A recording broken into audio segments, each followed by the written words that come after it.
Uma coisinha que agradecer a Maria Estela, que foi residente contemporânea lá com a gente, que está prestigiando a reunião. Obrigado, Estela. Então está bem. Muito bom. Nós já estamos gravando. Marcelo, a bola é tua, né? Então, Vamos lá. eu vou começar aqui a fazer meu share screening. Vocês me falam se está aparecendo aí direitinho. Beleza. Só bota na apresentação. Aparecendo? Tá tudo certo. Excelente. Bom, então, primeiro, gostaria muito de agradecer ao Maurício pelo convite. Me sinto super honrado. Nós somos amigos, que nem ele falou, aí, amigos antigos, né? E é sempre uma alegria encontrar com ele, mesmo que virtualmente, né? O Maurício é uma pessoa porque eu tenho muito carinho, né? E me ajudou em várias coisas quando eu mudei para os Estados Unidos, para ficar com o Paparella. Ele tomou conta dos meus equipamentos de som para fazer minha mudança depois para Ribeirão, tomou conta dos meus discos, foi um amigão aí em vários sentidos. E esse convite que ele me fez para fazer essa apresentação também é uma alegria poder mostrar um pouco do que a gente adquiriu aí de conhecimento nesses anos. A minha formação aqui em Ribeirão foi geral, como toda a residência, depois eu me especializei na parte de otologia, e nos últimos 15, 20 anos eu tenho me dedicado muito à parte de eletrofisiologia da audição, né? Parei de operar há alguns anos e tenho agora feito praticamente só pesquisa, assim, a nível de clínica mesmo, na parte de eletrofisiologia da audição. Então, o tema que o Maurício me pediu era esse, né? Doutor, acho que o meu filho não escuta. E, primeiro, vamos começar falando um pouquinho da triagem auditiva. A triagem foi sancionada, né? A lei da obrigatoriedade da triagem auditiva foi sancionada em 2010. E, desde aquela época, nós estamos brigando para que ela seja efetivada, porque lei no Brasil tem que pegar, né? Não adianta ser promulgada. E no mesmo ano de 2010 saiu essa resolução, esse artigo, na verdade, que a gente conhece muito como COMUSA, que é o Comitê Multiprofissional de Saúde Auditiva, que aqui entre os participantes hoje dessa live, o Dr. Silvio Maroni foi um dos integrantes, né, desse comitê, onde se criaram uma série de guidelines, como existem nos Estados Unidos, para tentar adequar algumas coisas da realidade brasileira. Nós estamos, 2 anos depois, eu participei, junto com o Dr. Silvio também, e outros colegas da parte de fonoaudiologia, dessas diretrizes do Ministério da Saúde em relação à triagem auditiva. Tinham várias normas, várias coisas que foram publicadas aí nesse documento que nós não concordávamos na época, mas o governo acabou colocando do jeito que eles queriam. E nós estamos agora, em 2021, terminando uma revisão do COMUSA de 2010. Provavelmente, até o final do ano, isso aí vai estar já impresso na nossa revista brasileira de otorrino. Bom, triagem auditiva em geral, triagem em geral, é um método rápido, fácil e barato para ser feito, né? Então, por que fazer a triagem auditiva, né? Nós sabemos que para cada criança que tem fenilcetonúria, ou cada 2,5 crianças com hipotiroidismo, que são pesquisados aí no teste do pezinho, nós temos 30 crianças que têm algum tipo de perda auditiva, seja ela leve até profunda, né? Então, para cada uma criança detectável aí, em cada 10 mil que testam no pezinho, nós temos de 30 a 50, mais ou menos, em cada 10 mil com um problema auditivo. Então, essa é a razão primordial da gente tentar descobrir quais são essas crianças que têm um problema e tentar habilitá-las o mais rápido possível. O ideal é que o diagnóstico da perda auditiva seja feito no máximo até os 3 meses de idade e que a intervenção, né, por meio aí de aparelhos auditivos ou depois, mais tarde, com implante coclear, né, que o aparelho seja colocado até os 6 meses. E aí se testa para ver se ele vai ter uma resposta ou boa ou não, e, se for o caso, vai ser encaminhado depois para o implante coclear. Esse é um fluxograma assim, bem resumido do que a gente falou. A gente deve tentar fazer a triagem até o 1º mês de vida. O ideal é que essa triagem seja feita no próprio hospital, na maternidade, antes da alta. Muitas vezes isso não acontece e também existem maternidades que não fazem. Então, a gente indica que a criança seja testada até 1 mês de vida na clínica particular aí, ou em algum outro lugar do sistema público que o faça. Havendo um problema, né, deve ser feito um diagnóstico até os 3 meses de vida. Se esse diagnóstico der normal, vai ser feito o acompanhamento e, se der alguma alteração, vai ser feita a intervenção até, no máximo, 6 meses de idade. Isso é o ideal, né? Nos Estados Unidos, eles estão tentando mudar para 1, 2 e 3. 1 mês de triagem, 2 meses de diagnóstico e 3 meses a intervenção. Isso é o que nós vamos tentar a médio e longo prazo aqui no Brasil depois. Quanto mais cedo a gente faz essa descoberta, né, e a intervenção, né, nós conseguimos diminuir as sequelas dessas crianças, né? Isso é muito importante. Quando eu comecei em 95, mais ou menos, 94, eu ia fazer a avaliação dessas crianças, a média de idade dessas crianças era 4 anos para a gente fazer diagnóstico. E hoje a gente está tentando fazer o diagnóstico aí até os 3 meses e temos conseguido, pelo menos a nível de clínica particular. Isso aqui é um gráfico mostrando, né, um trabalho antigo, mas que continua sendo realidade, na verdade. Aqui em amarelo, o índice de compreensão de leitura de pacientes, né, de crianças normais, né, sem deficiência auditiva, ao longo aí dos anos, e aqui a evolução das crianças com perda auditiva em vermelho. Então, vocês veem como é gritante a diferença dessa evolução.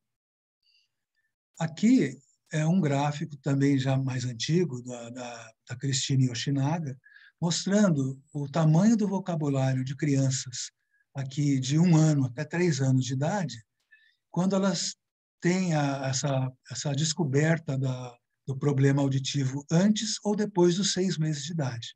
Então, antes dos 6 meses está em verde, desculpe, antes dos 6 meses em verde, vocês veem que sempre o tamanho aqui de vocabulário dessas crianças é sempre maior do que aquelas que são descobertas após os 6 meses de idade. E lembrar que na criança, qualquer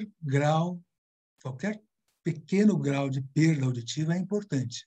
Então, diferentemente do adulto, onde a gente traça um limiar de normalidade até os 20 decibéis, né, a gente, nas crianças, estabelece 15. Né? E se a criança tem 25, 30 de perda, isso traz uma alteração grande de aquisição da linguagem. E nós sabemos hoje, aí, com os estudos aí do pessoal da foniatria, que essas crianças que com 3, 4, 5 anos, que ficam aí com otite serosa, que vão ser tratadas muito assim, tranquilamente, sem colocar tubo de eração, naquele vai levando, elas têm problemas depois complicados aí com processamento auditivo aos 10 anos, 11 anos e mais para frente ainda também. Bom, esses aqui, eu não vou... Esses aqui são os indicadores de risco do Joint Committee in Infant Hearing de 2007. Né? Todo mundo conhece isso, quem mexe com a parte aí de triagem auditiva, e nós, como otorrinos gerais, também temos que saber, né? São as causas perinatais e perinatais tardias. Nós vamos dividir isso aqui em 5 grupos principais.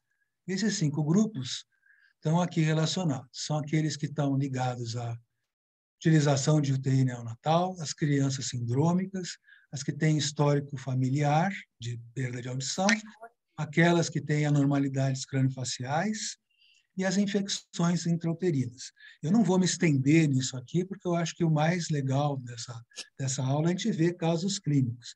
Mas só para fazer um en passant, né? O que é importante nessas crianças que têm UTI neonatal na história?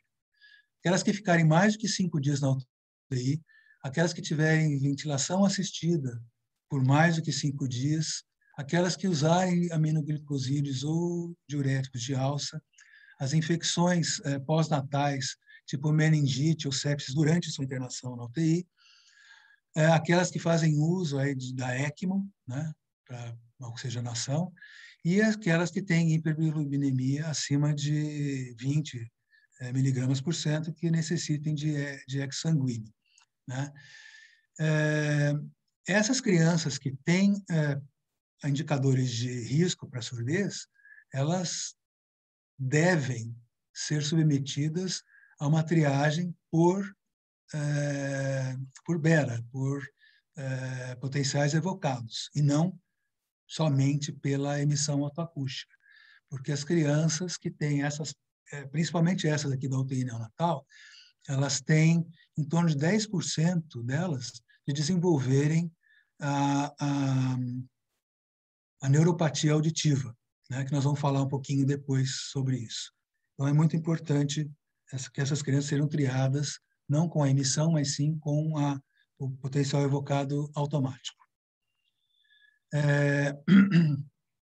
Então, todas essas, eu acabei de falar, tinha esquecido que tinha esse slide aqui, todas essas crianças que ficam mais do que 5 dias por qualquer razão na UTI, elas devem ser avaliadas pelo PEAT automático para se descartar a possibilidade de perda neural. Então, já não é uma perda na cóclea, que é mais comum, mas sim um comprometimento aí no nervo auditivo, que é o caso da neuropatia auditiva. Existem algumas síndromes que precisam monitorar, né? A síndrome de Wallenburg, a síndrome de Pendred, a síndrome de Usher, aquelas que cursam com fístulas pré-auriculares, fístulas cervicais, coloboma auris, a síndrome branquioatorrenal, as alterações de orelha externa, né, conhecida aí como CHART. E existem mais de 400 síndromes que cursam com perda de audição. Isso aí está disponível na internet. Tem sites especializados que listam todas elas. A história familiar é muito importante, né? Quando a gente faz a triagem auditiva, a gente pergunta antes de começar até, se tem histórico familiar, né, de perda de audição, principalmente na infância. A maioria das pessoas fala, meu avô, né, teve, meu pai teve com 50 anos, 60 anos. Isso aí não é problema, né? O problema é a perda na infância. Existem as anormalidades craniofaciais, que são as mais diversas, né? Nós já vamos ver alguns casos aí de agenesia, microtia, atresia, né?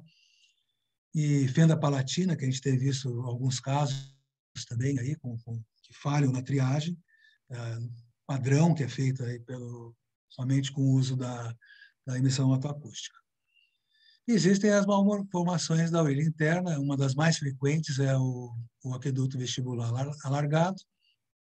Outra também relativamente frequente é a síndrome de Mondini. Tem a síndrome de Michel, né? As alterações aí de malformações dos vestibulares ou do canal semicircular. As agenesias de nervo coclear, né? Nós temos acho que uns 4 casos aí já disso.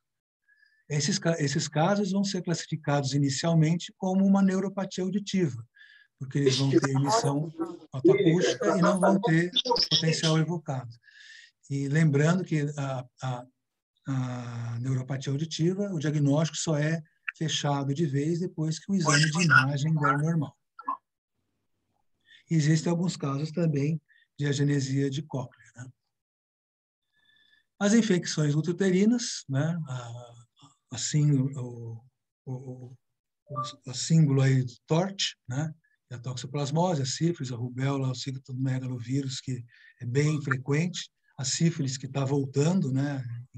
Várias pessoas aí têm encaminhado crianças aí para fazer exames, que está aumentando, e nos últimos anos apareceu a Zika também, que agora no Joint Committee de 2019 passou a ser um indicador de risco também, e no nosso Comusa 2021 também vai estar presente lá como um indicador de risco para a perda auditiva.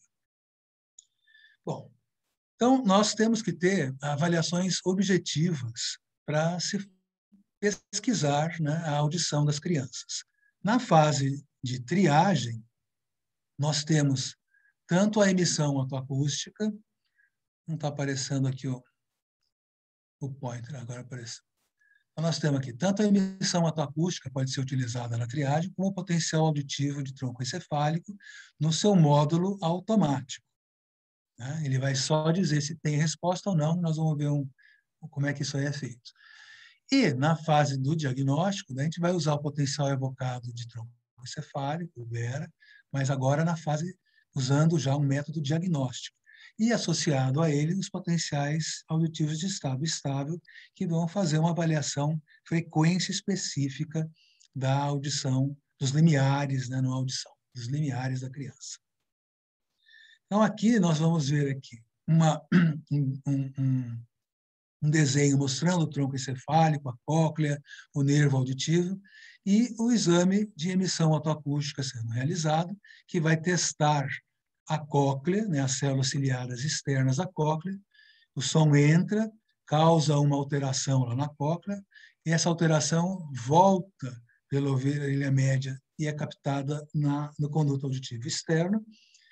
E aqui nós temos o potencial evocado auditivo, né, que vai passar pela cóclea, vai despolarizar aqui o nervo auditivo e o tronco encefálico baixo e alto, formando então as ondas 1, 3 e 5, que nós vamos ver depois com mais detalhes aí em alguns casos.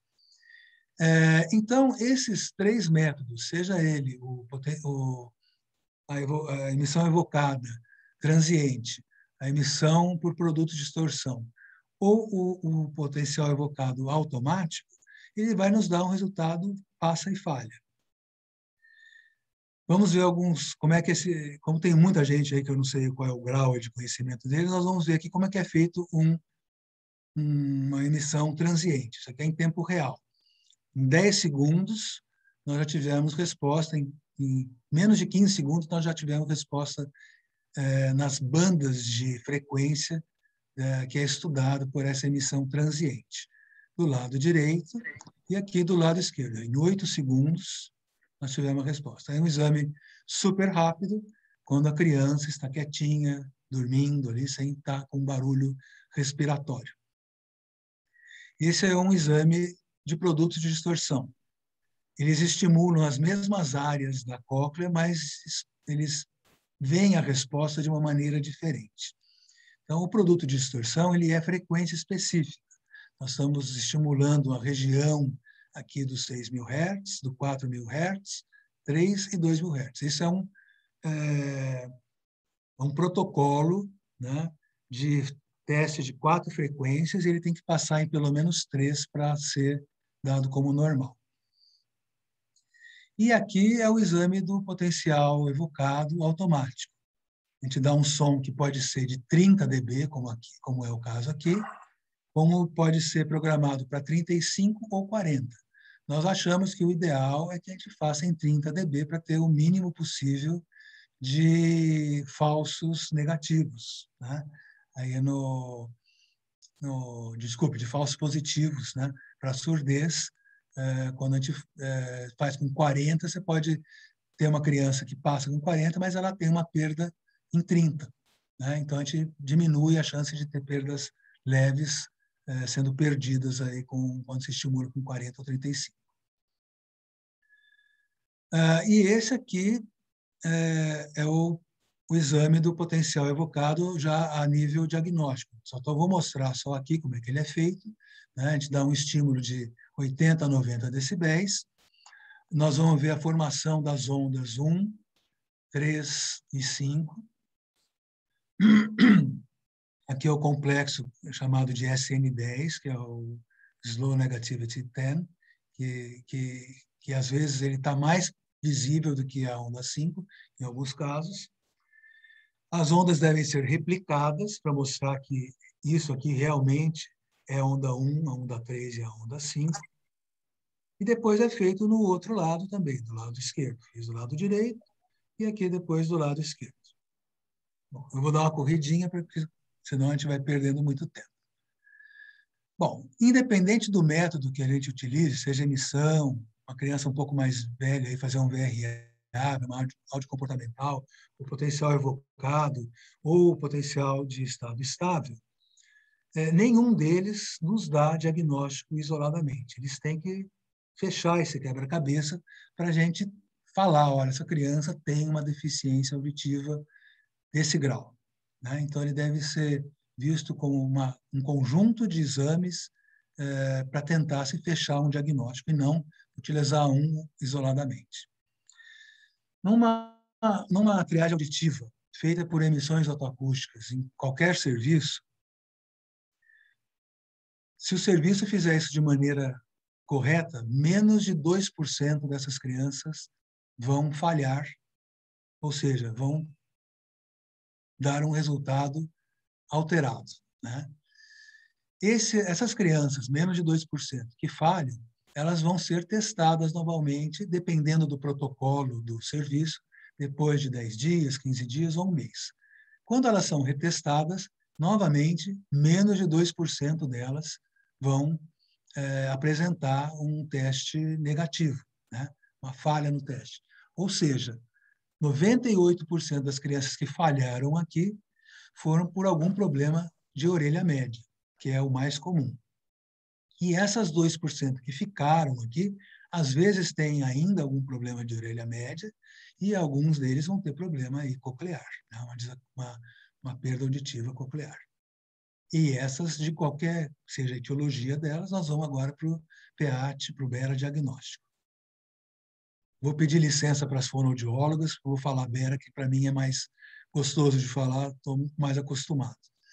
Bom, quais são as limitações das emissões otoacústicas? A principal é o ruído respiratório.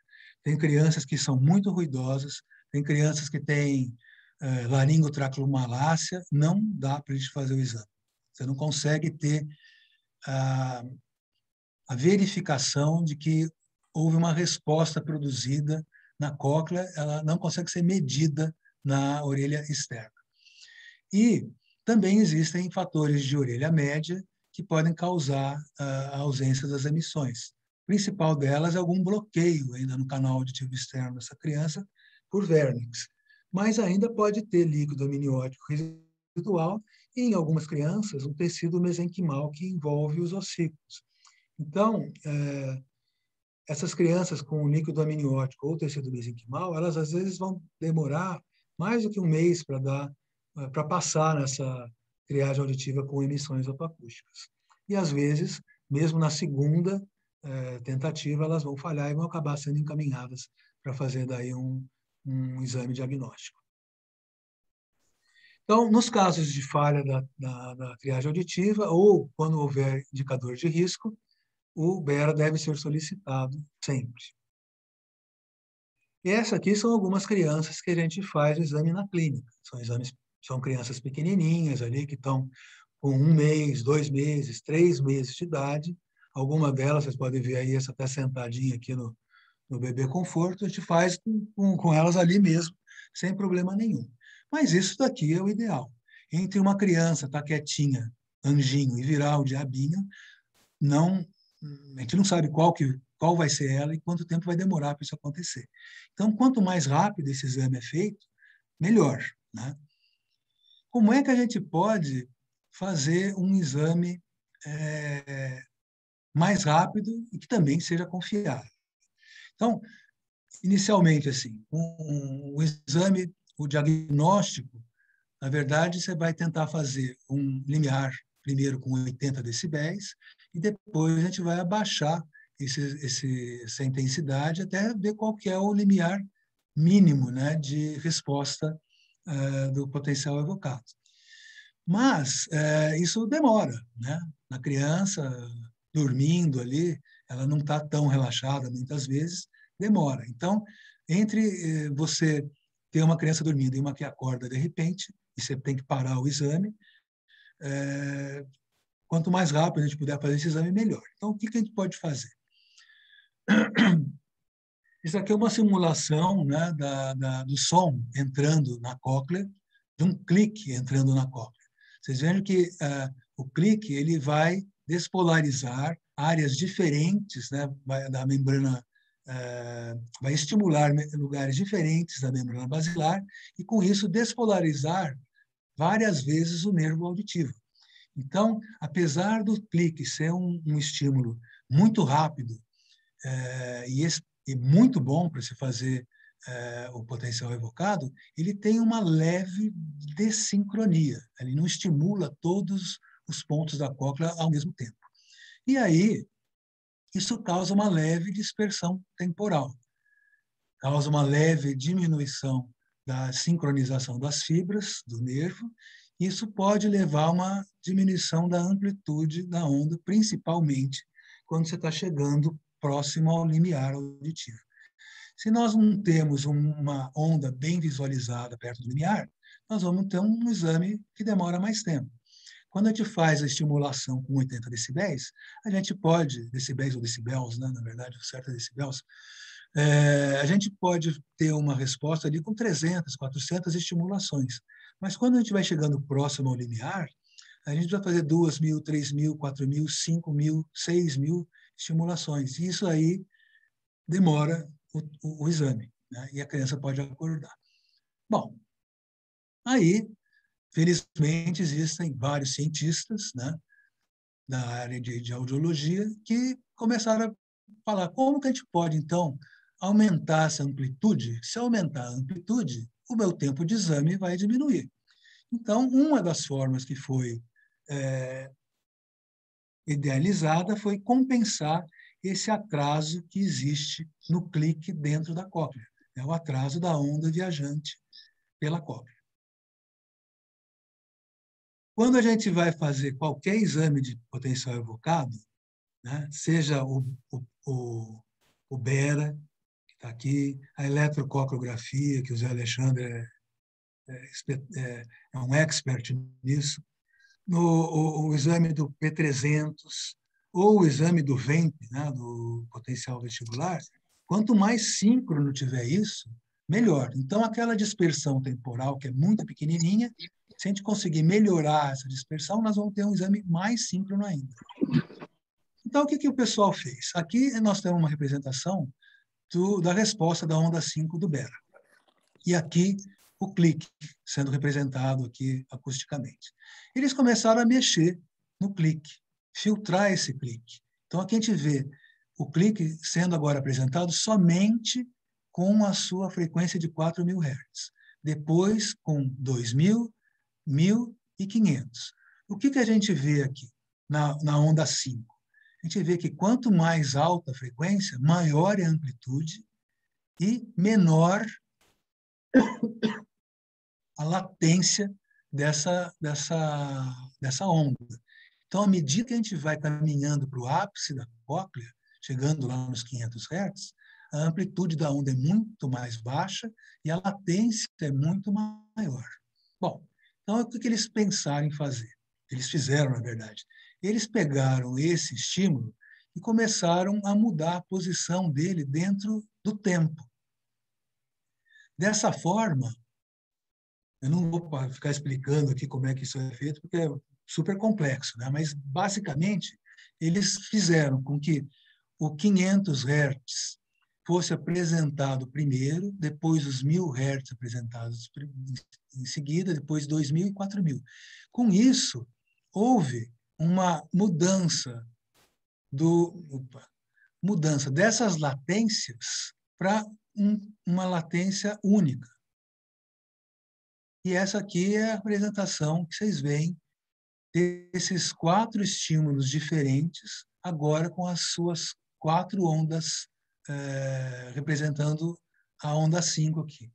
Quando a gente soma todas essas frequências, isso aqui vira o clique novamente. Mas essa mudança aqui é chamada de chirp. E esse é o potencial evocado que o chirp consegue fazer. Quando a gente soma todas essas amplitudes, a gente tem uma amplitude muito maior, que é mais ou menos o dobro do que tinha a resposta no clique. Isso parece que é pouco, mas é um monte quando a gente está pesquisando o linear. E nós vamos ver isso aí. Aqui, novamente, aquele gráfico, aquele desenho mostrando a despolarização do clique, e aqui a despolarização que acontece com o chirp. Que nem eu falei, cada frequência vai chegando no seu ponto tonotópico. Primeiro vai chegar o grave, né, os tons baixos, e depois vão chegar os sons mais agudos, os mais de alta frequência. Então, vou pôr aqui devagarinho. Vocês veem que aqui ele vai despolarizar de uma vez.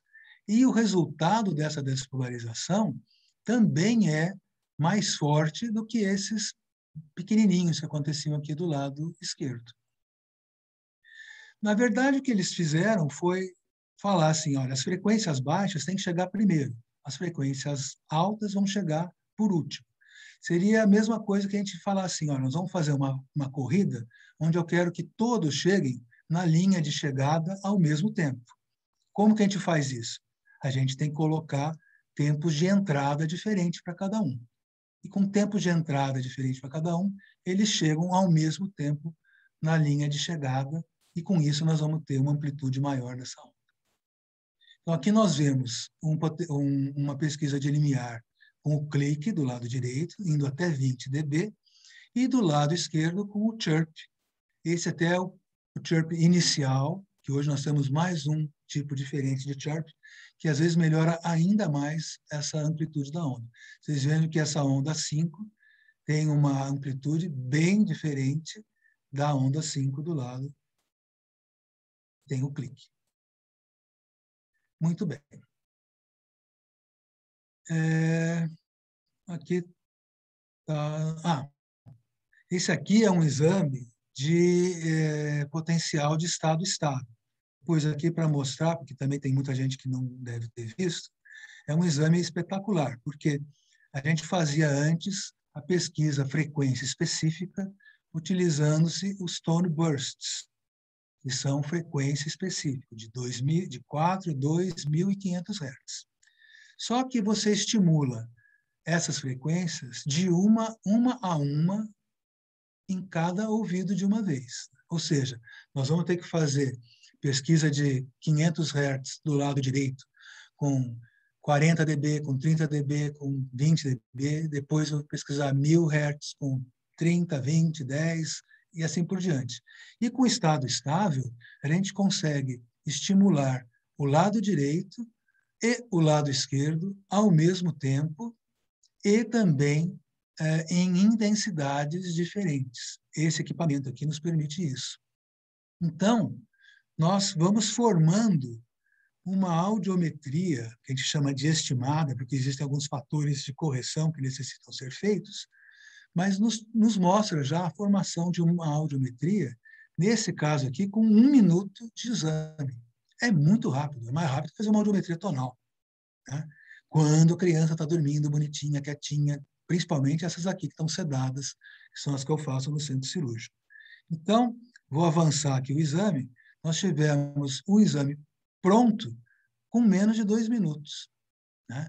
Quando você faz no Tone Burst, pode pôr tempo aí que vai demorar bastante. Bastante são 20 minutos ou mais aí. Às vezes também no estado estável, quando a criança tem perda, também demora mais tempo. Mas isso aí é exceção. Né? Bom, então nós temos hoje para utilizar na pesquisa aí dos lineares, os cliques, os tone bursts e os chirps. Né? E estamos dando hoje muito mais importância para o chirp, porque ele nos dá respostas melhores. E com essa melhora de amplitude, nos permitiu fazer o estado estável mais rápido, que é esse que eu mostrei para vocês agora, então ele é muito rápido de ter a resposta, e também o BER automático, que demora em torno, uma criança sem problema, demora em torno de 14 segundos a 20 segundos para ser feito. Então, são exames extremamente rápidos. Esse CHIRP foi a revolução que nós tivemos aí, provavelmente nos últimos 10 anos, do lado do potencial evocado. E ele está sendo estudado também na eletrococriografia, no P300 e em outras situações para ver se também melhora a resposta. Bom, até agora tem alguma pergunta? Quem tem alguma dúvida? Gostaria de aproveitar agora, a gente entra nos casos clínicos em seguida. Então, vamos falar alguns casos clínicos aqui. Se tiverem dúvida, por favor, abra o microfone e façam a pergunta. A maioria dessas crianças que nós estamos aqui são casos enviados a nós para fazer diagnóstico, ou seja, no bebezinho ainda aí que falhou na triagem, ou em crianças, às vezes, um pouco maiores que têm alguma queixa de atraso de fala. Então, uma criança aqui com 2 meses, sem indicadores de risco, falhou em 2 exames do lado direito, né, na emissão autoacústica, e foi encaminhado para a gente fazer a avaliação. Então, nós repetimos o exame de emissão autoacústica, continuou falhando do lado esquerdo, do lado direito, e do lado esquerdo passou sem problemas, né?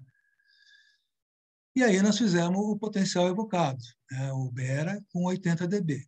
Está presente, onda 1, onda 3, onda 5. Existe uma latência aumentada da onda 3 e da onda 5, que é fisiológica por causa da maturação, né? Ainda é um sistema nervoso auditivo imaturo. Essas latências elas vão estar como as do adulto em torno do 18º ou 24º mês de vida. Isso aí na teoria. Na prática, a gente tem visto que várias crianças, principalmente prematuros, estão com latências já normais, ali com 2, 3 meses de vida. Bom, mas o importante é o seguinte, falhou na emissão do lado esquerdo, do lado direito, e aqui tem resposta do lado direito com 80 dB. O próximo passo é fazer a pesquisa do limiar. Então, nós fazemos aqui com 80 dB, 60, 40, 35, 30, 20. Foi em 20, a gente tem ainda a onda 3 e a onda 5 presentes. E com 10 dB já não temos mais a presença de ondas. Do lado esquerdo, nós temos a presença da onda 1, da onda 3 e da onda 5 com o CHIRP.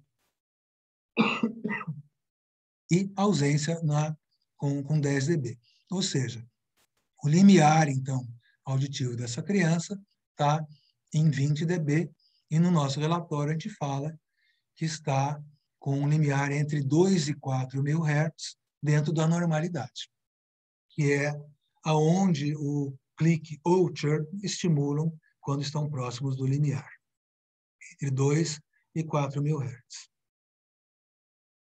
Essa outra criança, 2 meses de idade, também sem fatores de risco, falhou em 2 exames, dos 2 ouvidos, no terceiro falhou no esquerdo, desculpe, no direito só. E nos foi encaminhado para avaliação. Então, nós fizemos novamente, toda vez que a gente vai fazer o BERA, a gente faz a emissão inicialmente para ver se mudou alguma coisa. Continua falhando do lado direito. E nós começamos aqui o estímulo dela com 90 dB. E não tivemos resposta do lado direito com 90 dB com o clique. Fizemos com 100 dB, que é alto. 100 dB é alto pra caramba. E não teve resposta. Do lado esquerdo, nós fizemos também o BERA, e onda 1, 2, 3 e 5 presentes, bonitinhas, latências já bem próximos da normalidade. Aqui você vê com 2 meses de idade, a onda 5 já está em 6,2, mais ou menos, está quase já no normal. Aí nós mudamos para o CHIRP. E com o CHIRP, como ele sincroniza melhor a onda, parece que tem alguma coisa aqui com 100 dB do lado direito, onde não havia no clique. Mas já com 90, já sumiu isso aí. E aí nós fizemos a pesquisa do limiar com o CHIRP, do lado esquerdo, e chegamos a 20 dB. Bom, teoricamente, a gente não precisa nem fazer a pesquisa do limiar desse lado, porque ele já tinha emissões normais desse lado. Mas a gente vai fazendo aí para poder mostrar em aula muita coisa também, né? A gente acaba aproveitando. Bom, aí nós fizemos o estado estável dessa criança. Como ela tinha perda, esse estado estável já demorou 21 minutos. Né? E esse aqui é o resultado da audiometria estimada dessa criança para as 4 frequências pesquisadas no estado estável, em 2013. Aí essa criança nos foi reencaminhada para ser feita a avaliação dela agora, 4 anos depois. Aí nós fizemos uma audiometria, né? E vocês veem aqui o limiar auditivo, né, que batia com o estado estável. Mas a gente aproveitou, era uma criança super boazinha, nós fizemos de novo o estado estável nela. E aqui é o resultado do estado estável agora em 2017, do lado direito e do lado esquerdo. E aqui, em preto, estão os limiares obtidos no estado estável, se sobrepondo ao limiar obtido na audiometria tonal. Então, vocês vejam que tem uma correlação aí muito boa entre o estado estável e tanto aqui do lado direito, onde tem a perda, como aqui no limiar. Desculpa, como aqui do lado esquerdo, que tem um limiar normal. Provavelmente, o limiar auditivo dessa criança é melhor do que esse que foi encontrado. Aqui nós já estamos fazendo uma criança que já fez o lado, um outro lado que já foi mais difícil, né? A gente já está cansado, já começa a não responder tão bem aqui nos graves. Então, mostra uma correlação muito boa aí entre estado estável e limiar psicoacústico. Tem várias pessoas, tem vários audiologistas aí que acham que a correlação não é tão boa, mas não é a nossa experiência. Uma criança agora com vários fatores de risco para perda de audição. Prematura extrema, baixíssimo peso, 2 meses de UTI, entubada por 10 dias, usou aminoglicosídeo, né? E na alta, quando saiu da maternidade, fizeram a emissão estava normal, mas como tem indicador de risco, nós temos que fazer o potencial evocado. Bom, então aqui nós refizemos a emissão, vocês veem que está completamente normal, né? E o potencial evocado dessa criança. Onda 1, onda 3, onda 5. Né? Vejam que, apesar de toda a prematuridade dela, nós estamos aqui com uma latência de onda 3 já praticamente normal e a onda 5 também. A gente esperaria que tivesse ainda um aumento bem maior da latência da onda 3 a 5. A onda 1, não. A onda 1 sempre está dentro do normal, porque a cóclea já está formada com 24 semanas, né? Então já tem resposta normal desde o começo, desde que a criança nasce. E aqui o limiar dessa criança, pesquisado, foi até 10 dB do lado direito e 15 dB do lado esquerdo. Então, é uma criança com um monte de problemas, várias razões para ter uma perda de audição, e não teve nada. Ela provavelmente vai ter outros problemas aí do lado neurológico, mas do lado auditivo, super normal. Essa outra criança, um pouquinho mais velha já, né? Foi prematura extrema também, 6 meses de idade, internou, tem vários fatores de risco. Lado direito sem resposta, lado esquerdo com 70 dB de limiar no clique. E era para estar o chirp aqui também, mas foi a mesma coisa, deu também 70 dB. Aí nós fizemos o estado estável dessa criança, demorou meia hora para fazer. Aquilo que eu falei, quando a criança tem perda de audição, demora. Quando a gente vai estimular no estado estável mais do que 85 decibéis, aí a gente deve também fazer frequência isolada por frequência isolada, daquele lado. Então, a gente não estimula que nem quando é abaixo dos 85 dB, que a gente estimula 4 frequências de uma vez. A gente deve fazer uma de cada vez, para não ter nenhum problema de ter uma falsa resposta por vibração aleatória. Vitória, da membrana basilar. Ponte Preta e Londrina também está 1-1. Aqui o audiograma estimado dessa criança. Então, ela, voltando aqui no Bera, sem resposta do lado direito, 70 dB do lado esquerdo. E aqui a audiometria estimada. Teve uma resposta em 500 Hz só do lado direito e um limiar próximo ali dos 2.000 aos 4.000 Hz, que é onde o clique estimula, em 70 dB, igual a gente encontrou no Bera. Só que, quando a gente encontra 70 dB no Bera, não quer dizer que em outras frequências não seja melhor. E esse aqui é um caso, né? O que a gente espera normalmente numa perda de audição é que ela seja mais ou menos plana nessas crianças, em crianças, assim, né? Mas aqui é uma perda descendente, né? Que está em 25, às vezes até melhor, pode ser que a gente estimule mais tempo, consiga melhores resultados, mas é uma criança aqui que tem uma perda descendente, enquanto que se a gente desse nós dessemos o nosso laudo só levando em consideração o clique ou chirp, nós diríamos que ela teria um limiar auditivo em torno de 70 dB. E na hora de protetizar essa criança, nós teríamos aquela criança que não aceita colocar o aparelho, porque a regulagem dele em 70 dB vai estar muito forte para 500 Hz, para 1.000 Hz, né? Para todas aquelas frequências intermediárias que hoje o aparelho auditivo consegue estimular. Eu vou pular esse aqui. Não, só rapidinho aqui. Essa é uma criança prematura, 34 semanas. Ela não teve resposta com 100 dB em cada orelha, mesmo estimulando-se binauralmente, não teve resposta, com 1 mês de vida. 5 meses depois, praticamente, foi repetido o exame, já tinha alguma coisa ali da onda 1, a onda 3 e a onda 5 parecia que se formou. E com o passar do tempo, até 1 ano de idade, nós temos aqui todas as ondas presentes, com latência já dentro do normal. Esse aqui é um caso da professora Kátia Alvarenga, lá do Centrinho, que me cedeu para a gente mostrar como é importante a gente não fechar um diagnóstico também tão precoce. Então, essa história aí de colocar implante coclear, que está baixando aí para meses de idade, é muito perigoso, porque às vezes ainda pode ter alguma imaturidade no sistema nervoso, né? É raro, mas pode acontecer. A gente pode estar implantando uma criança que, na verdade, não tem tanta necessidade desse implante.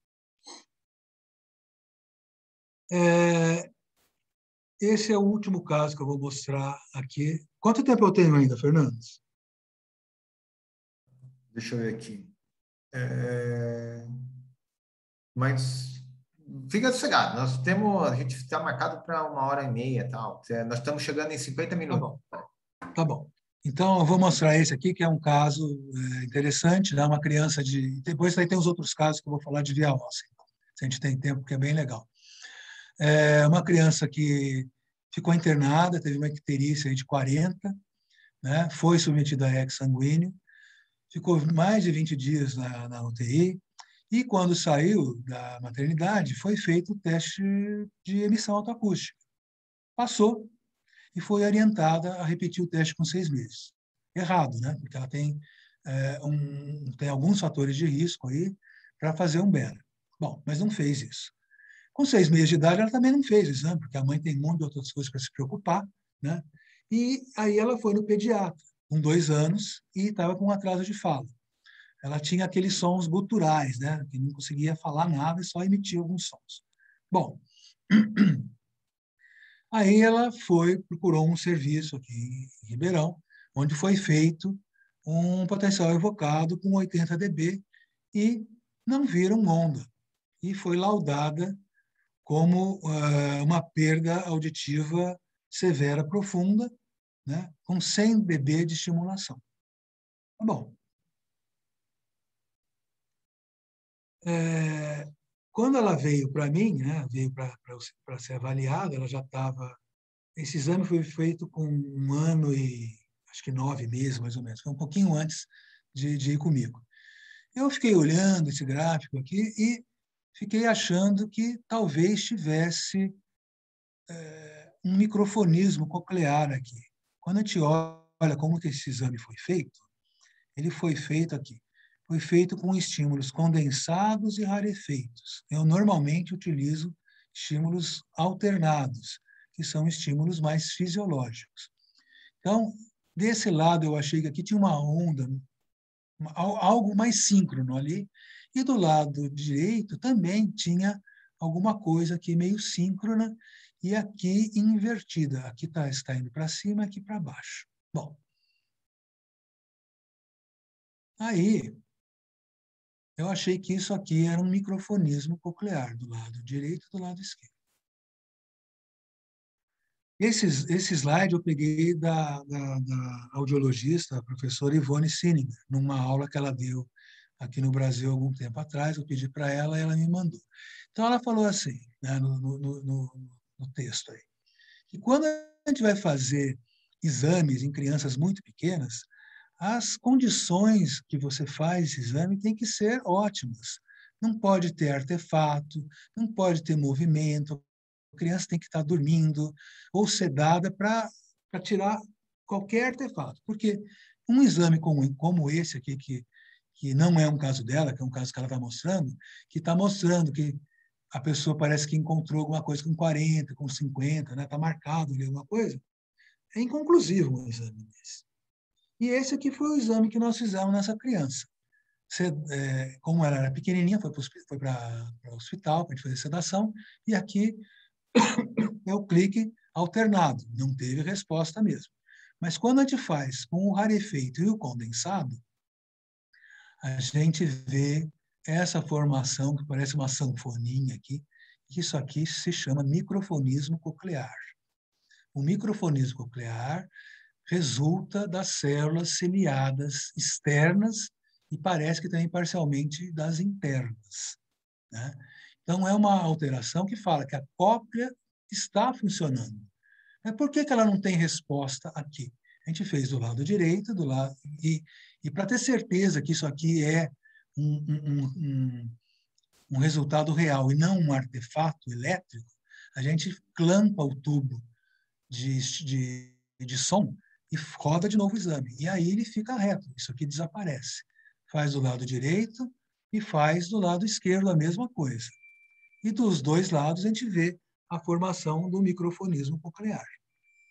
Então, isso aqui é o que a gente vai chamar de neuropatia auditiva, até a gente fazer um exame de imagem, e aí a gente vai ver se não tem agenesia do nervo auditivo, se não tem agenesia de cóclea, ou qualquer outra alteração que não permita a formação de potencial evocado, mas que dê resposta das células ciliadas.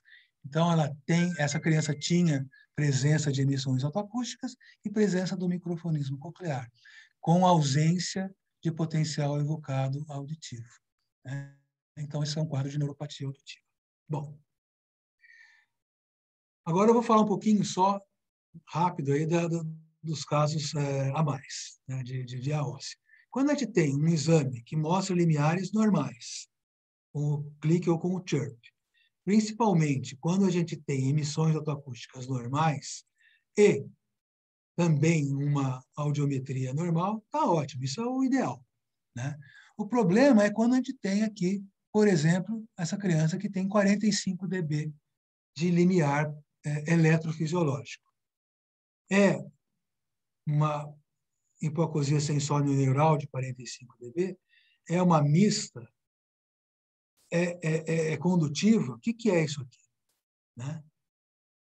A gente tem outros indícios para pensar nisso aí, mas eu não vou tocar nesse assunto. Vou pensar só agora num limiar de 45 dB como resultado. Aí nós temos que partir para a via óssea.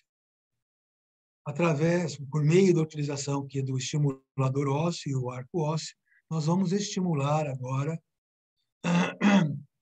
a cóclea diretamente por transdução ali no osso da mastoide, né? Ou uma outra região que nós vamos mostrar em seguida. Geralmente, essas crianças que são muito pequenininhas, esse arco ósseo que a gente não consegue colocar. A cabeça da criança é desse tamanho aqui. A flechinha está... Vê se aparece o pointer. A criança tem a cabeça desse tamanho. O arco ósseo é muito maior do que isso. A gente não consegue colocar lá. Então, a gente pode segurar esse estimulador com a mão, com os dedos do lado, ou segurando nessa porção aqui, pressionando contra o osso, de uma forma constante e uniforme. Se a gente tem resultado, se a gente tem resposta, está ótimo. Se a gente não tem resposta, talvez a gente esteja apertando de mais ou de menos. Então, a gente vai mudando essa intensidade. E a intensidade de pressão. Tá? E a gente deve evitar começar com sons mais altos para a criança não acordar. Se ela pode levar um susto ali, e daí você perdeu o teu exame.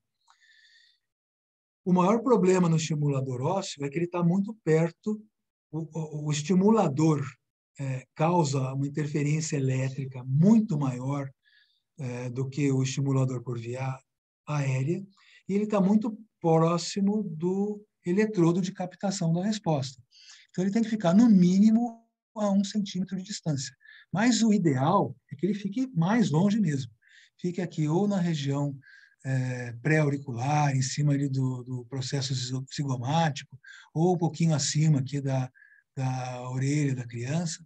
Né? Nós temos resultados, vocês vão ver, excelentes com a posição do transdutor nessas posições. Então, vamos ver alguns casos aqui. Uma criança com uma malformação do lado esquerdo tinha um canal mais estreito, muito estreito. Eu peguei uma criança no sábado do mesmo jeito aqui, uma criança com Down, super difícil de fazer o exame. 25 dias, não dá nem para ver a membrana timpânica dela. Bom, do lado direito ela passou, do lado esquerdo, com o automático, ela não passou. Né? Então, a gente vai agora para o diagnóstico. Essa criança está sedada já no hospital, né, fazendo exame bonitinho.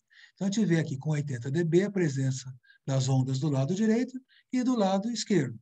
E a gente pode notar, já nesse exame, que existe um atraso da onda 1, da onda 3 e da onda 5 do lado esquerdo, que era o lado que tem esse problema do conduto. A gente chama de atraso em bloco das ondas. Isso aqui é altamente sugestivo de um problema condutivo e não de um problema coclear. Quando a gente faz a pesquisa do limiar, a gente achou um limiar do lado direito em 20 dB e em 30 dB do lado esquerdo. E aqui, novamente, a gente vê que a onda 5, com estimulação de 80 dB, tem uma latência bem diferente. Aqui está em 6,5 e aqui está em 8 milissegundos, que continua sendo sugestivo de perda condutiva. Então, agora, qual é o próximo passo? É usar o estimulador ósseo. Todo equipamento de Bera tem estimulador ósseo. E esse aqui é o resultado pela via óssea.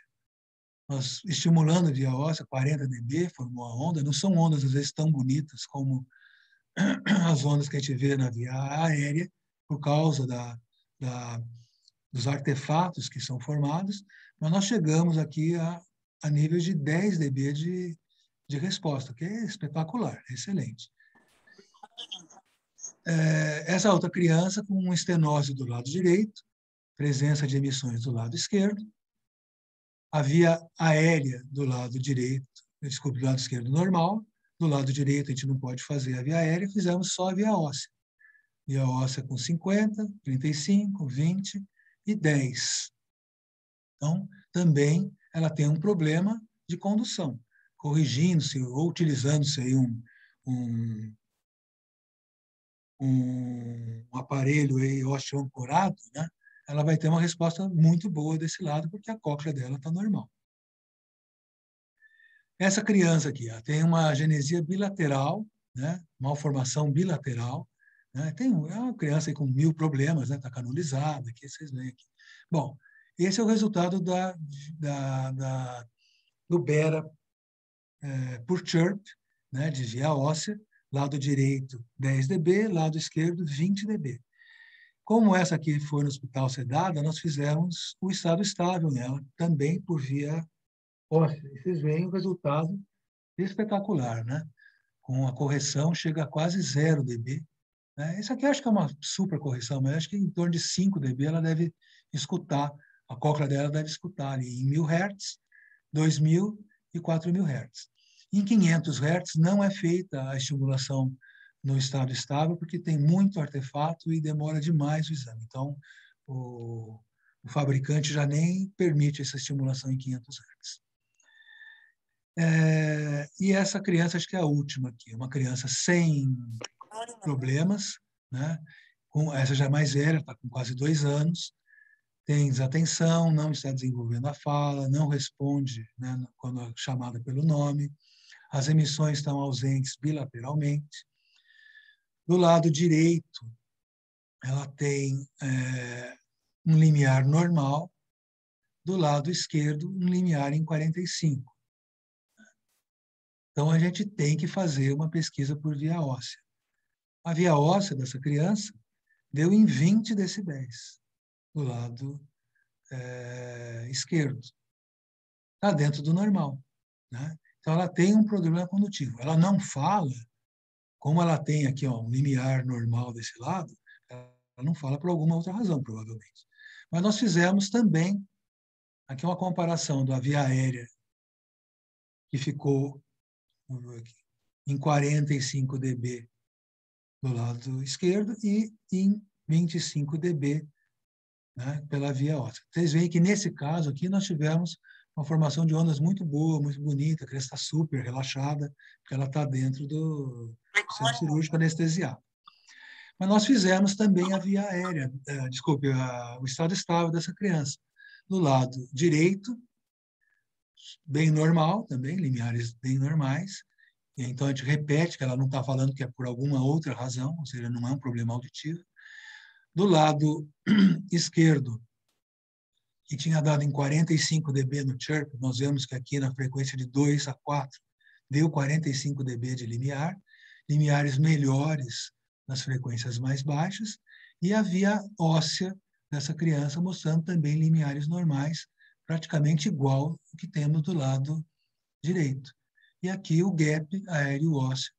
Nessa versão do software, a gente não conseguia fazer a via aérea e em seguida fazer a via óssea. A gente tinha que fechar o programa e fazer só a via óssea separada. Agora a gente já consegue fazer.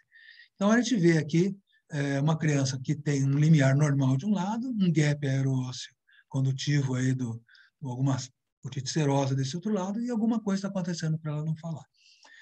Então, a mensagem final aqui dessa aula é: triagem tem que ser feita até o primeiro mês de vida, um diagnóstico definitivo tem que estar sendo feito até 3 meses de vida, e, se tiver um problema, ser habilitada até os 6 meses de vida.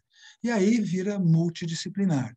Vai ter fono, vai ter terapeuta ocupacional, vai ter psicopedagogo para as crianças maiores, aquele monte de gente aí trabalhando, né? E o intuito nosso aí é sempre a gente descobrir o mais precocemente, para diminuir ao máximo os problemas que vão aparecer com essa descoberta tardia da perda auditiva. Essa semana retrasada, eu vi uma criança de 6 anos de idade que agora, no tempo da pandemia, né, com as aulas por vídeo, começou a ter uma performance muito ruim, né? E a mãe acabou levando a criança para a gente avaliar. Ela tinha uma perda de 45 dB em cada lado, né? Sensório neural. Então, foi descobrir o problema dela agora, com 6 meses de vida, com 6 anos de vida.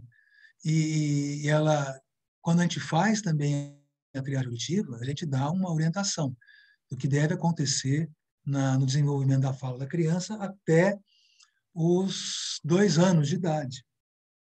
2, 3 anos de idade, porque a criança que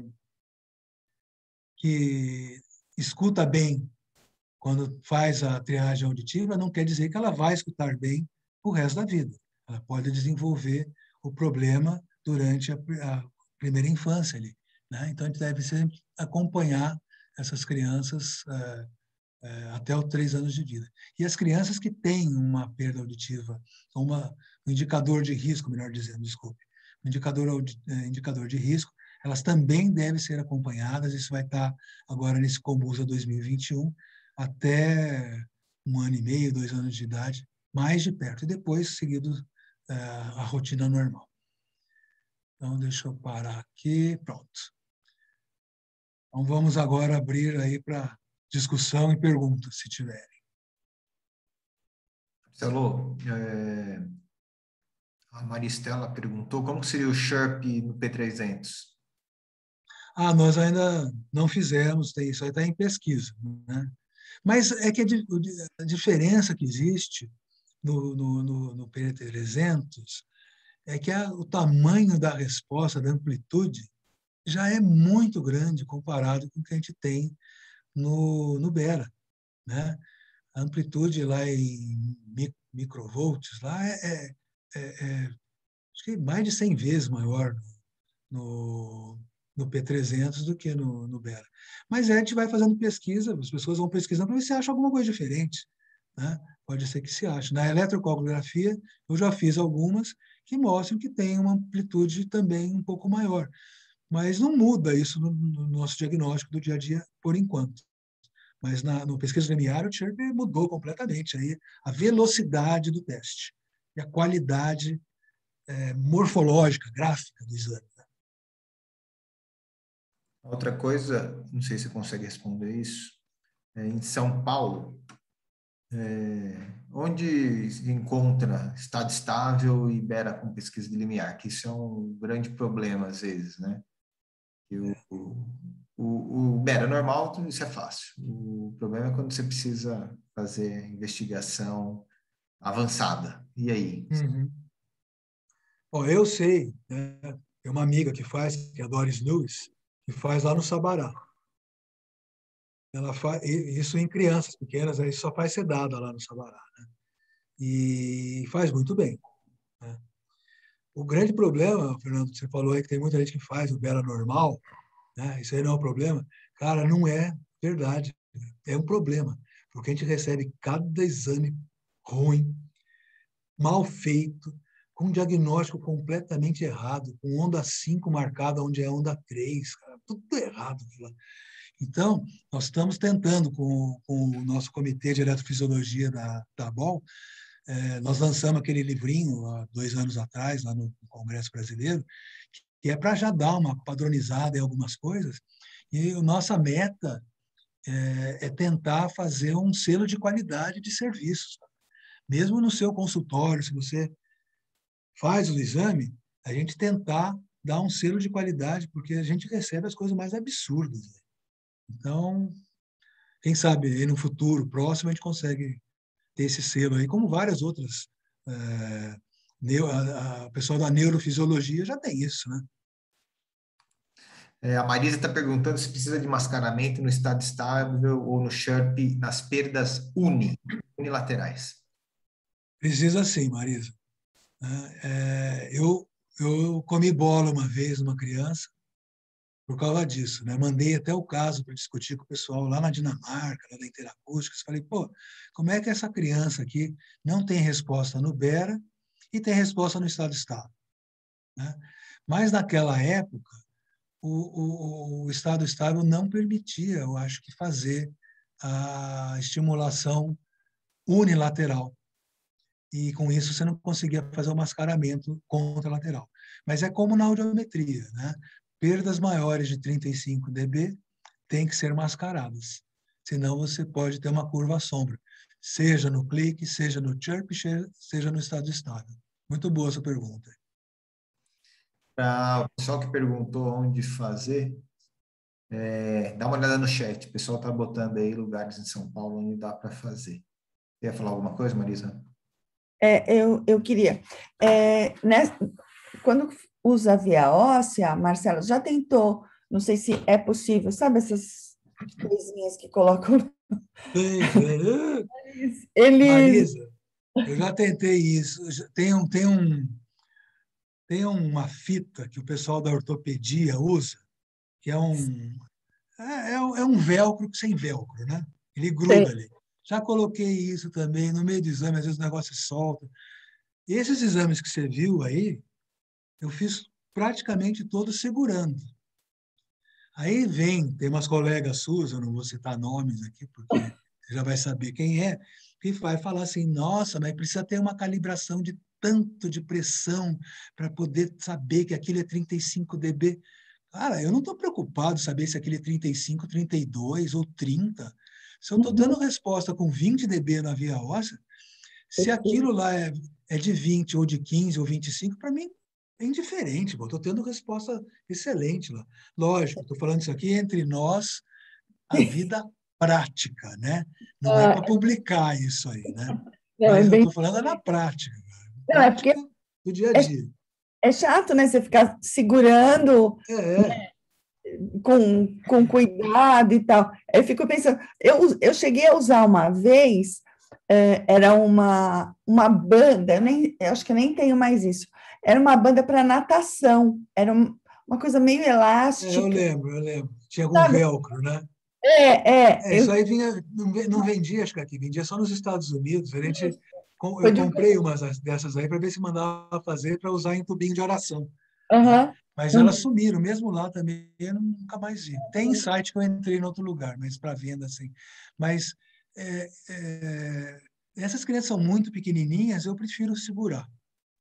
Vou colocar o arco ósseo, né? Você coloca o arco, aí você coloca umas 2 compressinhas ali do outro lado para tentar, né, dar uma pressão no estimulador. Mas às vezes você coloca ali segurando mesmo. Às vezes dói um pouquinho o ombro mesmo. Mas tá ali, né? Tá anestesiado, você quer tentar o melhor. Eu sou chato, cara. O que eu não falei ali na aula é assim, a gente tem que sempre visar o melhor possível. Então, sincronia é super importante. Se não tem sincronia numa criança, alguma coisa está errada. Essa criança está se mexendo, essa criança tem algum problema neural, alguma coisa tem. Porque em adulto a gente vê isso. Não tem muita sincronia porque o cara fica piscando, ele não fecha o olho, ele mexe o pescoço. Aí as ondas não ficam aquela maravilha, mas você vê que existe onda. Mas em criança, você tem que ter sincronia, sim. Se não tiver, tem alguma coisa errada. Parabéns, Marcelo. Foi super claro, foi lindo. Seus slides estão lindos, suas aulas estão muito lindas, muito clara para quem não tem muita experiência, assim, para quem está começando. Acho que foi muito legal. Muito bom. Eu acho que é difícil quem não conhece entender tudo, mas a gente tenta explicar ali, né? Mas muito obrigado, Maria. Uma belíssima ideia. Marcelo, adaptação de AASE, qual a idade mínima que você acha que é adequado adaptar a AASE com perda leve e moderada? E como que você faz isso, se é possível?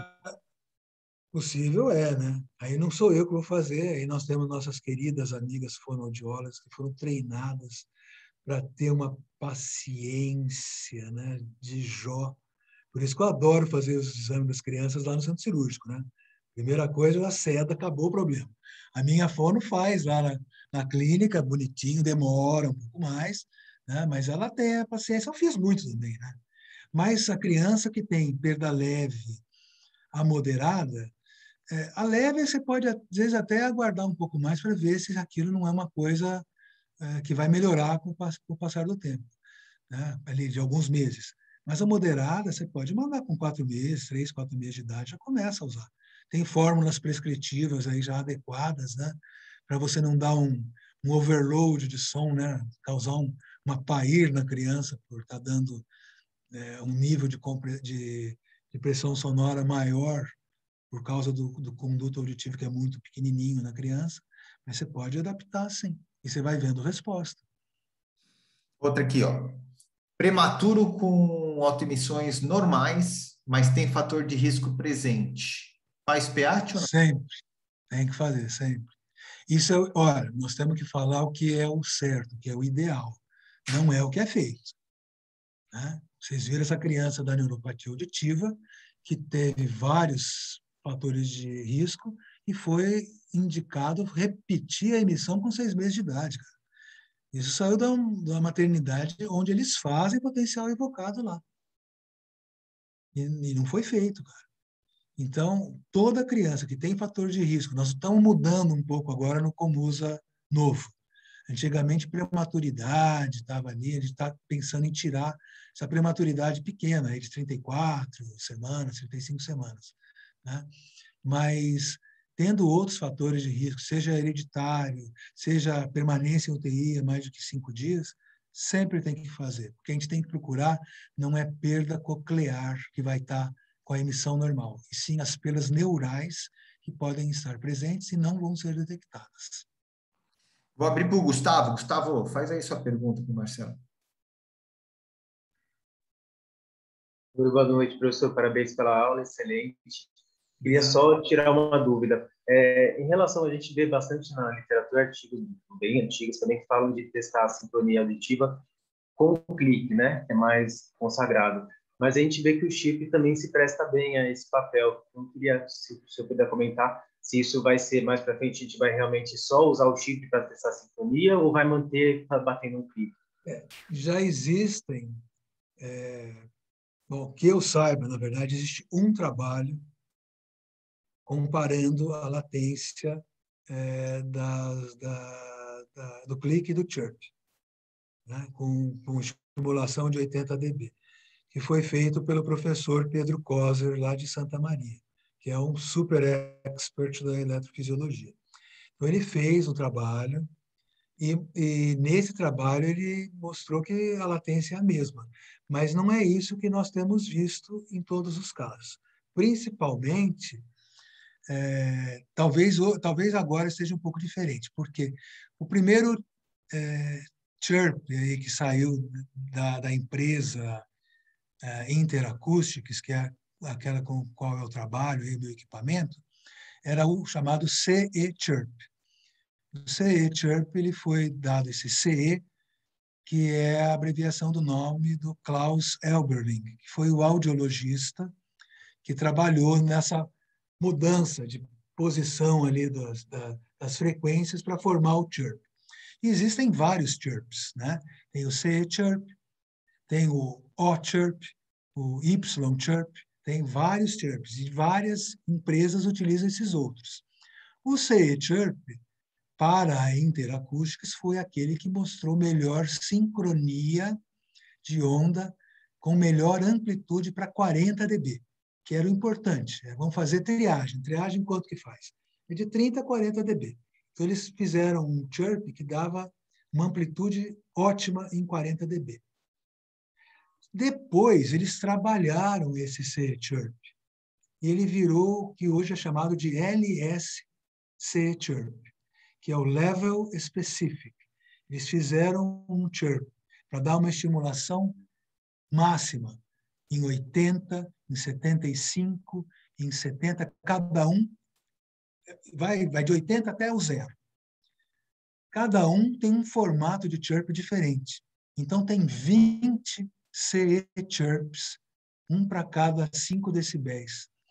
Então, com esses novos CE chirps, pode ser que com 80 dB, agora a gente tenha uma sincronia que vá bater com a sincronia do chirp, do clique, né? Quando a gente faz assim, sem compromisso, um e o outro, eu tenho notado também isso, mas não é sempre que ainda que apresenta. Mas eu acredito que no futuro, sim, o chirp vai ser modificado de uma maneira a ser utilizado para neurodiagnóstico, da mesma forma que ele é usado para o diagnóstico de limiar auditivo. Bom, Perfeito, obrigado. nós estamos chegando aí com 1h30 já, e o combinado a gente nunca ultrapassar esse valor. Marcelo, foi sensacional. Nossa, para quem assim, acho que é só uma pitadinha de eletrofisiologia, né? Uma pitadinha.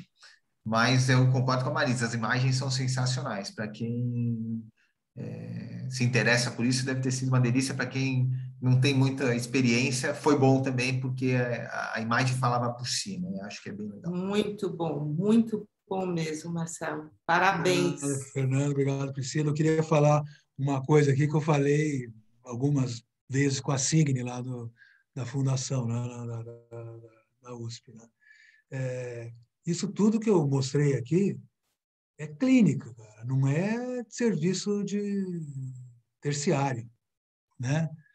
E então isso são coisas do dia a dia, são coisas que a gente faz ali no dia a dia, recebe. Pra vocês terem uma ideia, Antigamente, quando a gente começou a fazer os exames, a gente ia pesquisar a perda auditiva da criança que vinha encaminhada para a gente. Hoje, a gente está fazendo o contrário. Nós estamos recebendo uma tonelada de crianças autistas para excluir perda auditiva associada. Então, para vocês terem uma ideia, para o próximo mês, setembro, eu já tenho acho que umas 30 crianças para fazer exame no hospital. E já tem criança em fila de espera. Então, isso aí que eu tenho, os slides são bonitos, realmente eu sou meio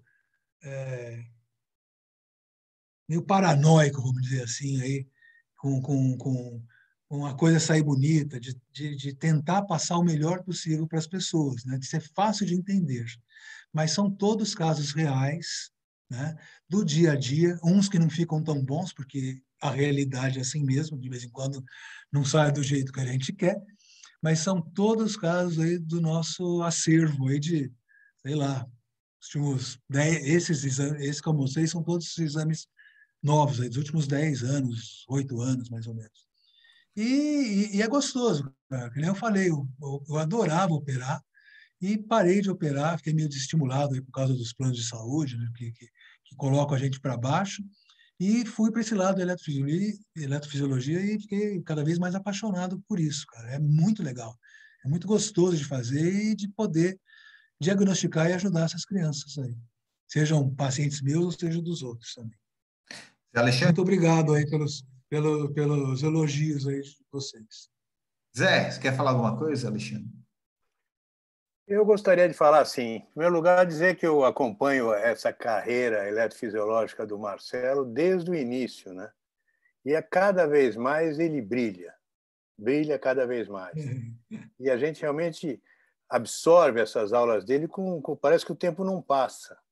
Parece que o tempo passa rápido demais, quer dizer, não parece que ele está falando há 1h30. Sempre agradável, sempre objetivo, com casos interessantes, dando aula dos casos próprios dele, sem citar grandes autores, essas coisas. Isso é que é aula, isso é que é passar conhecimento. Agora, eu só queria fazer um comentário, Marcelo. Aquele caso da neuropatia auditiva, que tinha feito o exame em alhures, fala para a pessoa que fez o exame, pelo amor de Deus, que sugestivo é com G e não com J. Isso me choca profundamente. Quer dizer, você vai dar um relatório, pelo amor de Deus, escreve direito. Sugestivo com J, eu tremia aqui. Quando eu mostrei essa aula a primeira vez, eu marquei isso aí. Mas uma segunda vez que eu fui dar essa aula, tinha uma pessoa do serviço na plateia e eu achei melhor tirar aquilo. Porque além do diagnóstico estar mal feito, ainda o português também estava errado, né? Então, triste. Eu tirei aquilo. Mas parabéns, Marcelo. Excelente. Obrigado, Zé. Vindo de você, você sabe que eu te adoro. E nós temos aí um laço antigo, né? É recíproco, essa admiração é recíproca. Do meu tio com seu pai, disso. né? Então, é uma coisa de muitos e muitos anos aí. É isso aí. Eu sempre admirei suas aulas também. E você sempre deu muito suporte aí quando a gente apresentava os nossos casos. Abandonei essa brincadeira há 10 anos, 10 ou 12 anos. Mas eu tô ligado ainda, assisto boas aulas. E gosto das publicações da Priscila, da praia, da bicicleta, essas coisas. Isso é que é formidável. Isso é viver a vida. Os gatinhos, Isso né? é que é viver a vida. Tá? Um abração para vocês, abração para todos, muito obrigado. Obrigado, Zé. Um grande abraço a você. Quando eu for a São Paulo e tiver jogo, você me põe lá na sala especial. Eu saí, estou brigado com esse presidente, com esse pavão que é o nosso presidente atual. Depois aparece outro de novo.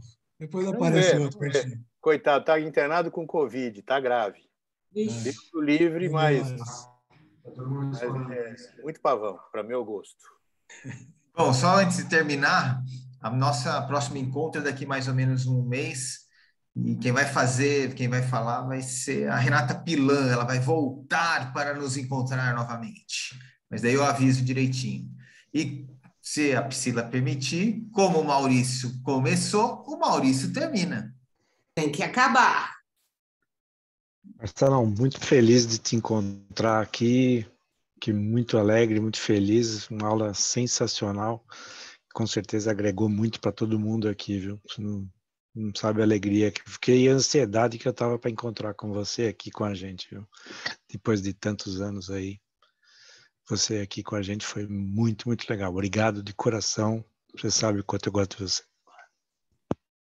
Bom, Maurício, muito obrigado de novo pelo convite. Espero que nossa amizade é muito grande, né? A distância é um mero fator e espero que em breve nós possamos estar em São Paulo, ir comer uma pizza lá no Camelo e depois ir para o seu apartamento para eu pegar lá uns 2.000 CDs emprestados aí de você para gravar aqui, fazer uma cópia, porque você tem muito mais do que eu e tem um monte que eu sei que eu quero, que eu não acho nem para comprar mais também. Muito obrigado a todos aí pela oportunidade. E estamos sempre à disposição, quando precisar, quiserem, tiver alguma outra coisa, estamos sempre à disposição. Muito obrigado. Valeu, Marcelo. Pessoal, boa noite aí. Obrigada, Marcelo. Bom, valeu. Obrigado, Renato. Até mais. Até, boa noite. Muito bom. Tchau, Boa Marcelo. noite, Abraço. boa noite. Parabéns, Marcelo. Obrigado, Ótima Silvio. aula. Obrigado. Grande abraço. Muito obrigado. Bom te ver. Está se cuidando bem, né? Aí, Silvio. Oi? Tá se cuidando bem você, né? Eu? Com essa comilança toda aí da Marisa, tá magrinho demais para tudo isso. É só sorvete, Marcelo, agora é só sorvete. Sim, eu tô com Eles comem sorvete, agora é sorvete no café da manhã, no almoço, no jantar, na ceia. Sorvete, é assim, é sorvete. Quando eu for para lá, eu vou levar um iglu, aqueles iglu antigos lá de 45 litros, vou levar uns 3, vou trazer sorvete até. Pode trazer. Abraço, gente. Boa noite para vocês. Abraço também. Até mais. Nossa, excelente aula. Tá aberto o microfone. Desativar, né?